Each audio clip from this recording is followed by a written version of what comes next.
BPL card ಯಾರು ಅನರ್ಹರಿದ್ದಾರೆ ಅವರದ್ದೆಲ್ಲ ರದ್ದು ಮಾಡ್ತೀವಿ ಅನ್ನುವಂಥ ನಿರ್ಧಾರಕ್ಕೆ ಸರ್ಕಾರ ಬಂದಂಗಿದೆ.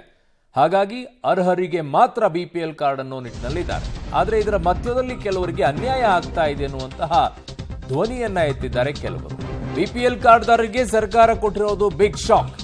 ರಾತ್ರೋರಾತ್ರಿ BPL ನಿಂದ APLಗೆ ಕಾರ್ಡ್ಗಳು ವರ್ಗಾವಣೆ ಆಗಿದೆ, ಶಿಫ್ಟ್ ಆಗಿವೆ. IT ಪಾವತಿ ಸರ್ಕಾರಿ ನೌಕರರಾಗಿದ್ರೂ ಕೂಡ BPL ಕಾರ್ಡ್ ಇರೋದಿಲ್ಲ. ಬೆಂಗಳೂರು ದಕ್ಷಿಣ ತಾಲೂಕಿನಲ್ಲಿ 3187 ಕಾರ್ಡ್ಗಳು ಹಮಾರ್. ಬೆಂಗಳೂರು ಉತ್ತರ ವಲಯದಲ್ಲಿ 2100ಕ್ಕೂ ಹೆಚ್ಚು ಕಾರ್ಡ್ APLಗೆ ಶಿಫ್ಟ್. ಸೊ BPL ಕಾರ್ಡ್ದಾರರಿಗೆ ಸರ್ಕಾರ ಶಾಕ್ ಅನ್ನ ಕೊಡ್ತಾ ಇದೆ. ಆಕ್ಚುಲಿ ಈ ಕೆಲಸವನ್ನ ಮಾಡಬೇಕಾಗಿದ್ದು, ಕಾರಣ ಯಾವ ರೀತಿಯಲ್ಲಿ BPL ಕಾರ್ಡ್ಗಳನ್ನು ಹಂಚಿಕೆಯನ್ನು ಮಾಡಲಾಗಿದೆ ಅದು ಹಲವು ಪ್ರಶ್ನೆಗಳಿಗೆ ಎಡೆ ಮಾಡಿಕೊಟ್ಟಿತ್ತು. ಆ ನಿಟ್ಟಿನಲ್ಲಿ ಈಗ ಸರ್ಕಾರ ಒಂದು ಹೆಜ್ಜೆಯನ್ನು ಇಟ್ಟಿದೆ. ಒಳ್ಳೆಯ ಕ್ರಮ ಇದು. ಬಟ್ ಅದರ ಮಧ್ಯದಲ್ಲಿ ಅನರ್ಹರಿಗೆ ತೆಗೆದುಹಾಕ್ತೀವಿ ಅಂತ ಹೇಳ್ತಾ ಇದ್ದಾರೆ. ಬಟ್ ಅರ್ಹರಿಗೆ ಕೊಡ್ತೀವಿ ಅಂತಿದ್ದಾರೆ. ಅರ್ಹರು ಇದರಲ್ಲಿ ಅನುಭವಿಸುವಂಥ ಪರಿಸ್ಥಿತಿಗೆ ಬಂದು ಬಿಡ್ತಾರಾ ಗೊತ್ತಾಗಲ್ಲ. ಅದನ್ನು ಹೇಗೆ ನೀವು ಚೆಕ್ ಮಾಡ್ತೀರಾ ಅನ್ನೋದನ್ನು ಒಂದ್ಸಲ ಹೇಳಿಬಿಡಿ, ಜನಕ್ಕೂ ಕೂಡ ಗೊತ್ತಾಗಲಿ. ಅದಕ್ಕೆ ಏನು ನಿಯಮಗಳನ್ನು ಇಟ್ಕೊಂಡಿದ್ದೀರಾ, ಯಾವ ರೀತಿಯಾಗಿ ನಿಯಮಗಳನ್ನು ಹಾಕ್ಕೊಂಡಿದ್ದೀರಾ. ನೀವು ಹೇಳ್ತಾ ಇರೋದು ಈಗ ಸರ್ಕಾರಿ ನೌಕರು ಮತ್ತು ಆದಾಯ ತೆರಿಗೆ ಪಾವತಿಯನ್ನು ಮಾಡೋರಿದ್ರೆ ನಿಮಗಿಲ್ಲ ಅಂಥೇಳಿ. ಕೊಟ್ಟಿದ್ದಾದರೂ ಹೆಂಗೆ ಅನ್ನುವಂಥದ್ದು ನಮಗೆ ಪ್ರಶ್ನೆ. ಅದು ನಿಮಗೆ ಸರ್ಕಾರಿ ನೌಕರರಾದರೆ ಅದು ಹೆಂಗೆ ಸಿಕ್ತು ಅವನಿಗೆ, ಆಮೇಲೆ ಅದರ ಜೊತೆಗೆ ಅವನು IT ತೆರಿಗೆ ಪಾವತಿಯನ್ನು ಮಾಡ್ತಾ ಇದ್ದರೆ, ಆದಾಯ ತೆರಿಗೆ ಪಾವತಿಯನ್ನು ಮಾಡ್ತಾ ಇದ್ದರೆ ಅವನಿಗೆ ಹೆಂಗೆ ಸಿಕ್ತು ಅನ್ನೋದೇ ಮೂಲವಾಗಿರುವಂಥ ಪ್ರಶ್ನೆ. ಆ ಲೂಪ್ ಹೋಲ್ಸ್ಗಳನ್ನು ಮೊದಲು ಬ್ರೇಕ್ ಮಾಡಬೇಕಾಗಿದೆ ಸರ್ಕಾರ. ಕಂಡಂಗೆ BPL ಕಾರ್ಡ್ಗಳನ್ನು ಹಂಚೋದನ್ನು ಮೊದಲು ನಿಲ್ಲಿಸಬೇಕಾಗಿದೆ. ನನ್ನ ಸಹೋದ್ಯೋಗಿ ಈಗ ಲೋಕೇಶ್ ನನ್ನ ಸಂಪರ್ಕಕ್ಕೆ ಸಿಗ್ತಾ ಇದ್ದಾರೆ. ಲೋಕೇಶ್, ಈಗ ಅನರ್ಹರದ್ದು ತೆಗೆದುಹಾಕ್ತೀವಿ ನಾವು BPL ಕಾರ್ಡನ್ನು ಅಂತ ಹೇಳ್ತಾ ಇದ್ದಾರೆ. ಬಟ್ ಅನರ್ಹರಿಗೆ ಹೆಂಗೆ ಹೋಯ್ತು ಅನ್ನುವಂಥದ್ದೇ ಮೂಲ ಪ್ರಶ್ನೆ. ಸರ್ಕಾರಿ ನೌಕರರಿಗೆ, ಆದಾಯ ತೆರಿಗೆನ ಪಾವತಿ ಮಾಡ್ತಾ ಇರುವಂಥವ್ರಿಗೆ ಎಲ್ಲರಿಗೂ ಹೆಂಗೆ ಬಂತು ಅನ್ನುವಂಥದ್ದೇ ಒಂದು ಮೊದಲೇ ಪ್ರಶ್ನೆ. ಬಟ್ ಇದರ ಮಧ್ಯದಲ್ಲಿ ನಿಜವಾಗಿಯೂ ಕೂಡ ಬೇಕಾಗಿರುವಂಥ BPL ಕಾರ್ಡ್ದಾರರಿಗೆ ಸಿಕ್ಕಿರುವಂಥ BPL ಕಾರ್ಡ್ಗಳು ಹೋಗ್ಬಿಡುತ್ತಾ ಕೆಲವರಿಗೆ ಅಂತ ಒಂದಿಷ್ಟು ಅನುಮಾನಗಳು ಬರಕ್ಕೆ ಶುರುವಾಗಿದೆ ಕೆಲವು ಬೆಳವಣಿಗೆಗಳಿಂದ. ಅರುಣ್, ಖಂಡಿತ ತಾವೇಳಿದ್ದು ನಿಜ.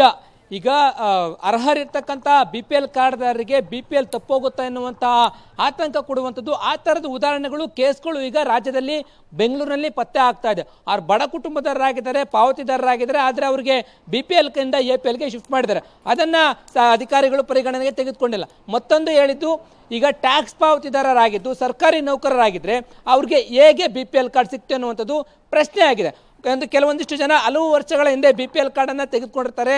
ಹಾಗೆ ತೆಗೆದುಕೊಂಡಂಥ ಸಂದರ್ಭದಲ್ಲಿ ಅವರು ಹೋಗಿ ಅಕ್ಕಿಯನ್ನು ತೆಗೆದುಕೊಂಡವರಿದ್ದಿಲ್ಲ, ಹಾಗೆ ಇಟ್ಕೊಂಡಿರ್ತಾರೆ. ಇತ್ತೀಚೆಗೆ ಬಂದಂಥ ನಿಯಮದ ಪ್ರಕಾರ ಬಯೋಮೆಟ್ರಿಕ್ ಪದ್ಧತಿ ಬಂದಿದೆ.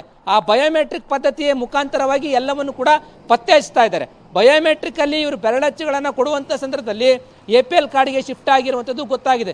ಮತ್ತೊಂದು ಪ್ರಮುಖ ಅಂಶ ಅಂತಂದರೆ, ಈ BPL ಕಾರ್ಡ್ಗಳ ಪರಿಷ್ಕರಣೆಗೂ ಮುಂಚಿತವಾಗಿ ಆಹಾರ ಇಲಾಖೆ, ಆದಾಯ ತೆರಿಗೆ ಇಲಾಖೆಯಿಂದ ಮಾಹಿತಿಯನ್ನು ತೆಗೆದುಕೊಂಡಿದೆ. ಇವ್ರ ಬಳಿ ಇರ್ತಕ್ಕಂಥ ಕಾರ್ಡ್ದಾರರ ಡೀಟೇಲ್ಸನ್ನು ತೆಗೆದುಕೊಂಡೋಗಿ ಆದಾಯ ತೆರಿಗೆ ಇಲಾಖೆಯಿಂದ ಇಂಥವರು ಟ್ಯಾಕ್ಸನ್ನು ಪಾವತಿ ಮಾಡ್ತಾ ಇದ್ದಾರೆ ಅಂತೇಳಿ ಖಚಿತಪಡಿಸ್ಕೊಂಡಿದೆ. ಖಚಿತಪಡಿಸಿಕೊಂಡ ಬಳಿಕ ಅಂತಹ ಕಾರ್ಡ್ಗಳನ್ನು APLಗೆ ಶಿಫ್ಟ್ ಮಾಡಿರುವಂಥದ್ದು. ಜೊತೆಗೆ ಯಾರು KYC ಅಪ್ಡೇಟ್ ಮಾಡಿರಲ್ಲ ಅಂಥ ಕಾರ್ಡ್ಗಳನ್ನು ಅಮಾನತಿನಲ್ಲಿ ಇಟ್ಟಿರುವಂಥದ್ದು. ಸುಮಾರು 60,000ಕ್ಕೂ ಹೆಚ್ಚು ಕಾರ್ಡ್ಗಳನ್ನು ಈಗ APLಗೆ ಶಿಫ್ಟ್ ಮಾಡಿದ್ದಾರೆ. ಅದರಲ್ಲಿ 6,000, 7,000 ಸನಿಹದಲ್ಲಿ ಬೆಂಗಳೂರು ಒಂದರಲ್ಲೇ, ಬೆಂಗಳೂರು ದಕ್ಷಿಣ ವಲಯ, ಉತ್ತರ ವಲಯ, ಪೂರ್ವ ವಲಯ ಈ ಭಾಗಗಳಲ್ಲೇ ಇದು APLಗೆ ಶಿಫ್ಟ್ ಆಗಿರುವಂಥದ್ದು. ಅಂಥ ಶಿಫ್ಟ್ ಆಗಿರುವಂಥ ಕಾರ್ಡ್ಗಳಲ್ಲೂ ಕೂಡ ಬಡವರಿದ್ದಾರೆ. ಅಂಥ ಬಡವರನ್ನ ಈಗ ಕಾರ್ಡ್ ಅಕ್ಕಿ ಸಿಗದ ರೀತಿಯಲ್ಲಿ ಮಾಡಿದ್ದಾರೆ. ಇಲ್ಲಿ ಅಧಿಕಾರಿಗಳ ಎಡವಟ್ಟು ಕಾಣಿಸ್ತಾ ಇದೆ. ಜೊತೆಗೆ ಸರ್ಕಾರದ ಸೂಕ್ತ ಮಾನದಂಡಗಳು ಇಲ್ಲಿ ಎದ್ದು ಕಾಣ್ತಾ ಇಲ್ಲ. ಮೊದಲು ಹೇಳ್ತಾ ಇದ್ರು, ಯಾರು TV ಇದೆ, ಕಾರ್ ಇದೆ, ಫ್ರಿಡ್ಜ್ ಇದೆ ಅಂಥ ಕಾರ್ಡ್ಗಳನ್ನು ಅಮಾನತ್ ಮಾಡ್ತೀವಿ ಅಂತ ಹೇಳ್ತಾ ಇದ್ರು. ಅದು ಮಾನದಂಡ ಸರಿಯಾದ ರೀತಿಯಲ್ಲಿ ಆಗಲಿಲ್ಲ. ಈಗ ಪರಿಷ್ಕರಣೆ ಮಾಡೋಕ್ಕೂ ಮುಂಚಿತವಾಗಿ ಮಾನದಂಡಗಳನ್ನು ಬಿಡುಗಡೆ ಮಾಡಬೇಕಾಗಿತ್ತು. ಮುಖ್ಯಮಂತ್ರಿಗಳು ಹೇಳ್ತಾರೆ, ಅರ್ಹರು ಯಾರಿರ್ತಾರೆ ಅವ್ರಿಗೆ ಮಾತ್ರ ಸಿಗೋ ರೀತಿಯಲ್ಲಿ ಮಾಡ್ತೀವಿ ಅಂತ ಹೇಳ್ತಾ ಇದ್ದಾರೆ. ಸಾಕಷ್ಟು ನ್ಯಾಯಬೆಲೆ ಅಂಗಡಿಗಳಲ್ಲಿ ಬಡವರು ಬಂದು ಅಕ್ಕಿ ತೆಗೆದುಕೊಳ್ಳಕ್ಕೆ ಹೋದಾಗ ಅವ್ರಿಗೆ ಅಕ್ಕಿ ಸಿಗದೇ ವಾಪಸ್ ಆಗ್ತಾ ಇರ್ತಕ್ಕಂಥ ಪ್ರಕರಣಗಳೀಗ ಮುನ್ನೆಲೆಗೆ ಬರ್ತಾ ಇದ್ದಾವೆ. ಸರ್ಕಾರ ಅಧಿಕಾರಿಗಳು ಮೊದಲು ಅಂತಹ ಕುಟುಂಬಗಳು ನಿಜವಾಗ್ಲೂ ಬಡವರು ಯಾರಿದ್ದಾರೆ ಅರ್ಹರಾಗಿದ್ದಾರೆ ಅವರ APL ಕಾರ್ಡ್ಗಳು ಏನು BPL ಕಾರ್ಡ್ಗಳು APLಗೆ ಶಿಫ್ಟ್ ಆಗಿದೆ, ಆ ಸಮಸ್ಯೆಯನ್ನು ಸರಿಪಡಿಸಬೇಕಾಗಿದೆ. ಅರ್ಹರಿಗೆ ಸಿಗಬೇಕು ಅನ್ನುವಂಥದ್ದು ಒಪ್ಪುವಂಥ ವಿಚಾರ. ಆದರೆ ಇಲ್ಲಿ ಅರ್ಹರಿಗೇನೆ ಸಿಗದೇ ರೀತಿಯಲ್ಲಿ ಆಗ್ತಾ ಇರುವಂಥದ್ದು ಬೆಳವಣಿಗೆಗಳಾಗ್ತಾ ಹೋಗ್ತಾ ಇದ್ದೇವೆ. ಹಾಗಾಗಿ ಇಲ್ಲಿ ಆಹಾರ ಇಲಾಖೆ ಸಚಿವರು ಮುಖ್ಯಮಂತ್ರಿಗಳ ಹೇಳಿಕೆಗಳ ನಡುವೆ ಗೊಂದಲ ಇದೆ. ಕಾರ್ಯರೂಪಕ್ಕೆ ಬರ್ತಾ ಇರ್ತಕ್ಕಂಥ ಪದ್ಧತಿಗಳು ಕಾಲಕ್ಕೆ BPL ಕಾರ್ಡ್ದಾರರಿಗೆ ಹೊಸ ಹೊಸ ನಿಯಮಗಳನ್ನು ಬಿಡುಗಡೆ ಮಾಡ್ತಾ ಇದ್ದಾರೆ. ಅಂಥ ಬಿಡುಗಡೆ ಮಾಡ್ತಾ ಇರುವಂಥ ಸಂದರ್ಭದಲ್ಲಿ ಈ ಒಂದು ಸಮುದಾಯ ಮಟ್ಟಕ್ಕೆ ಅದು ತಲುಪ್ತಾ ಇಲ್ಲ. ಆಗಿರಬೇಕಾದ್ರೆ ಈ ಬಯೋಮೆಟ್ರಿಕ್ ಪದ್ಧತಿ, ಆನ್ಲೈನಲ್ಲಿ ಅಪಾಯಿಂಟ್ಮೆಂಟ್ ಪಡೆಯುವಂಥ ಪದ್ಧತಿ, ಈ ರೀತಿಯಾಗಿ ಸಾಕಷ್ಟು ನ್ಯಾಯಬೆಲೆ ಅಂಗಡಿಗಳಲ್ಲಿ ಡೆವಲಪ್ಮೆಂಟನ್ನು ಮಾಡ್ಕೊಂಡಿದ್ದಾರೆ. ಅದರಿಂದಾಗಿ ಈಗ ಆದಾಯ ತೆರಿಗೆದಾರರು ಯಾರು, ಸರ್ಕಾರಿ ನೌಕರರು ಯಾರಿದ್ದಾರೆ ಅಂತೇಳಿ ಪತ್ತೆ ಹಚ್ಚೋದಕ್ಕೆ ಸುಲಭ ಆಗ್ತಾ ಇದೆ. ಇಲ್ಲಿ ಸರ್ಕಾರ ಗಮನಿಸಬೇಕಾಗಿರುವಂಥದ್ದು ಅರ್ಹರಿದ್ರು ಕೂಡ ಅಕ್ಕಿ ಸಿಗದೆ ಸಮಸ್ಯೆನ ಅನುಭವಿಸ್ತಾರೆ, ಅವ್ರಿಗೆ ಸೂಕ್ತ ದಾಖಲೆಯನ್ನು ಮಾಡಿಕೊಡ್ತಾರೆ ಅನ್ನುವಂಥದ್ದನ್ನ ಕಾದು ನೋಡಬೇಕಾಗಿದೆ. ಅರುಣ್. ಓಕೆ ಲೋಕೇಶ್, ಇಷ್ಟೆಲ್ಲ ಮಾಹಿತಿಗೆ ಧನ್ಯವಾದಗಳು. ಈ ರೀತಿಯಾಗಿ ಸರ್ಕಾರ ಈಗ ಹೆಜ್ಜೆಯನ್ನು ಇಟ್ಟಿದೆ, ಬಟ್ ಒಳ್ಳೆಯ ಹೆಜ್ಜೆನೇ. ಯಾವ ರೀತಿಯಾಗಿ ಅದನ್ನು ಚಾಲನೆಯಲ್ಲಿ ತಂದಿದ್ದಾರೆ ಅನ್ನುವಂಥದ್ದು ಹಲವು ಚರ್ಚೆಗಳಿಗೆ ಎಡೆ ಮಾಡಿಕೊಡ್ತಾ ಇದೆ. ನನ್ನ ಸಹೋದ್ಯೋಗಿ ಈಗ ಮಾದೇಶ್ ನನ್ನ ಸಂಪರ್ಕಕ್ಕೆ ಸಿಗ್ತಾ ಇದ್ದಾರೆ. ಮಾದೇಶ್, ಸರ್ಕಾರ ಈಗ ಹಳೆಯ ನಿಯಮಗಳೇನಿದೆ ಅದನ್ನು ಪಾಲನೆ ಸರಿಯಾಗಿ ಮಾಡಿದಿದ್ರೆ ಈ ರೀತಿಯಾಗಿ ಅರ್ಹರು ಅಂತ ಹುಡುಕುವಂಥ ಪ್ರಶ್ನೆ ಬರ್ತಾ ಇರಲಿಲ್ಲ. ಅಲ್ಲಿ ಪಾಲನೆ ಆಗದೆ ಇರೋದಕ್ಕೆ ಈ ರೀತಿಯಾಗಿ ಈಗ ಕ್ರಮವನ್ನು ತೆಗೆದುಕೊಳ್ತಾ ಇದ್ರೆ ಒಳ್ಳೆಯ ಬೆಳವಣಿಗೆನೆ. ಬಟ್ ಈಗ ಅನುಸರಿಸ್ತಾ ಇರುವಂಥ ನಿಯಮಗಳು ಯಾವ ರೀತಿಯಾಗಿದೆ ಏನು ಅಂತ? ಅರುಣ, ಖಂಡಿತವಾಗ್ಲೂ ನೀವು ಹೇಳ್ತಾ ಇರುವಂಥದ್ದು ನಿಜ. ಹಾಗೆ ಈಗ ಅನರ್ಹ ಅಂತ ಏನು ಮಾಡ್ತಿದ್ದಾರೆ, ರದ್ದು ಮಾಡ್ತಾ ಇರುವಂಥದ್ದು, ಅಥವಾ BPL ಇಂದ APLಗೆ ಏನು ಕಾರ್ಡ್ಗಳನ್ನು ಶಿಫ್ಟ್ ಮಾಡ್ತಿದ್ದಾರೆ, ಇವರೆಲ್ಲರೂ ಕೂಡ ಅನರ್ಹರ ಅನ್ನೋ ಥರದ ಪ್ರಶ್ನೆ ಈಗ ಶುರುವಾಗ್ತಾ ಇರುವಂಥದ್ದು. ಯಾಕಂದರೆ ಜನ ಕೂಡ ಅದನ್ನೇ ಪಡಿತರ ಕೇಂದ್ರಗಳಿಗೆ ಬಂದು ಪ್ರಶ್ನೆ ಮಾಡ್ತಾ ಇರುವಂಥದ್ದು. ನಾನೀಗ CK ಬಡಾವಣೆಯಲ್ಲಿರುವಂಥ ಏನು ಪಡಿತರ ವಿತರಣಾ ಕೇಂದ್ರದಲ್ಲಿದ್ದೇನೆ. ಇಲ್ಲೂ ಕೂಡ ಜನ ಇಲ್ಲಿ ಕ್ಯೂ ನಿಂತಿದ್ದಾರೆ ಇಲ್ಲಿ ಪಡಿತರವನ್ನು ಪಡೆದುಕೊಳ್ಳೋದಕ್ಕೆ. ಜೊತೆಗೆ ಕಳೆದ ಬಾರಿ ಅಂದರೆ ಕಳೆದ ತಿಂಗಳು ಇಲ್ಲಿ ಒಂದು 20 ರಿಂದ 30 ಕಾರ್ಡ್ಗಳನ್ನು ರದ್ದು ಮಾಡಲಾಗಿದೆ. BPL ನಿಂದ ರದ್ದು ಮಾಡಿ APLಗೆ ಅದನ್ನು ಶಿಫ್ಟ್ ಮಾಡಿರುವಂಥದ್ದು. ಆ ಸಂದರ್ಭದಲ್ಲಿ ಕೂಡ ಜನ ಪ್ರಶ್ನೆ ಮಾಡಿದ್ರಂತೆ, ಯಾಕೆ ನಮ್ಮದು ಕಾರ್ಡ್ ಈ ರೀತಿಯಾಗಿ ರದ್ದು ಮಾಡಿದ್ದೀರಿ ಅನ್ನುವಂಥ ನಿಟ್ಟಲ್ಲಿ. ಅದಕ್ಕೆ ಆಹಾರ ಇಲಾಖೆಗೆ ಹೋಗಿ ನೀವು ಪ್ರಶ್ನೆ ಮಾಡಬೇಕು ಅನ್ನುವಂಥ ನಿಟ್ಟಲ್ಲಿ ಇಲ್ಲಿನ ಸಿಬ್ಬಂದಿಗಳು ಹೇಳಿರುವಂಥದ್ದು. ನಾನು ನೇರವಾಗಿ ಅವ್ರನ್ನೇ ಮಾತಾಡಿಸ್ತಾ ಹೋಗ್ತೀನಿ, ಏನು ಹೇಳ್ತಾರೆ ಅಂತ. ಸರ್ ನಮಸ್ಕಾರ, ಎಷ್ಟು ಕಾರ್ಡ್ಗಳು ರದ್ದಾಗಿದ್ದಾವೆ, ಯಾವಾಗ ರದ್ದಾಗಿರೋ? ಸರ್ ಲಾಸ್ಟ್ ಮಂತ್ ರದ್ದಾಗಿದೆ, ಒಂದು 15 to 20 ಆಗಿರ್ಬೋದು. ಅದು ಸರ್ ಇದು ಏನಾಗುತ್ತೆ ಅಂದರೆ ಅವರು ಲೋನ್ ತೊಗೊಳ್ಳೋಕ್ಕೆ IT ಮಾಡ್ತಿರ್ತಾರೆ, ಅದಕ್ಕೂ ಕಟ್ ಆಗುತ್ತೆ.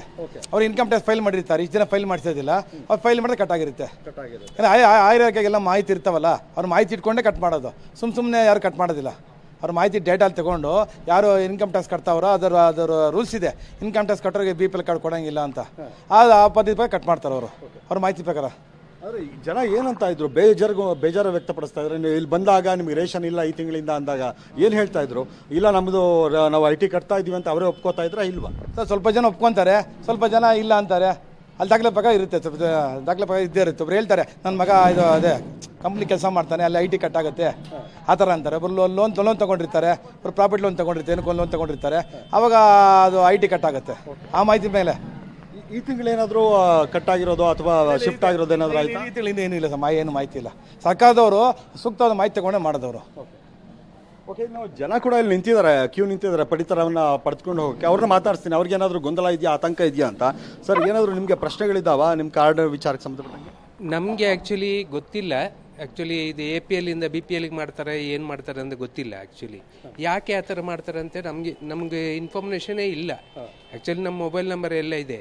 ಬಟ್ IT ನಾವು ಕಟ್ಟೋದು ಏನಕ್ಕೆ ಅಂದರೆ ಒಂದು ಲೋನ್ ತೊಗೊಂಡು ಒಂದು ಮನೆ ತೊಗೊಳ್ಳೋಕ್ಕೋಸ್ಕರ, ಬೇರೆ ಯಾವುದೇ ನಾವು ಇದು ಮಾಡಬೇಕಂತೇಳಿ ನಮಗೇನಿಲ್ಲ. ನಾವು ಪ್ರೈವೇಟ್ ಕಂಪನಿಯಲ್ಲಿ ಕೆಲಸ ಮಾಡ್ತೀವಿ, ಅಲ್ಲಿ ಕಟ್ ಮಾಡ್ತಾರೆ ಅವರು, ಇಲ್ಲ ಅಂತೇಳಿ ಹೇಳಲ್ಲ. ಸೊ ಅದನ್ನು ಪ್ರೈವೇಟ್ ಕಂಪನಿಯವ್ರು ತೋರಿಸ್ಬೇಕು. ಸೊ ನಮ್ಮ ಇದಕ್ಕೆ ನಮ್ಗೆ ಯಾಕೆ ಈ ಥರ ಮಾಡ್ತಾರೆ ಅಂತ. ಅಂದರೆ ನಮಗೆ ಕಾರ್ಡು ನಾವು ಇದನ್ನು ನಂಬ್ಕೊಂಡಿರ್ತೀವಿ, ನಮಗೆ ಸಮಸ್ಯೆ ಮಾಡೋದು ಬೇಡ ಅಂತ.